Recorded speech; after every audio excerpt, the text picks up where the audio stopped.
پیام دارم با او دخترهایی که میخواهند در پوبلیکا باشند و مورد توجه مردم قرار بگیرند.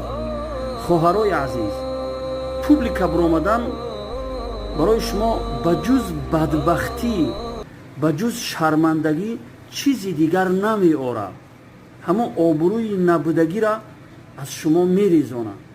خب ببینید سرنوشت او دخترها و زنهایی را که قبل از شما در پوبلیکا بودند، همون زنهایی که شوهردار بودند از شوهراشون محروم شدند و او زنهایی که شوهر نداشتند و پوبلیکا برآمدند تا حال اونها شوهر نکردند. طی 30 درآمدگیان شوهر نمیکنند، چون که یگان مرد صالح تیار نیست با اونها ازدواج بکنند. خب پس شما با کدام راه رفته ایستاده اید؟ کدام راه برای خودتون انتخاب میکنید؟ خوب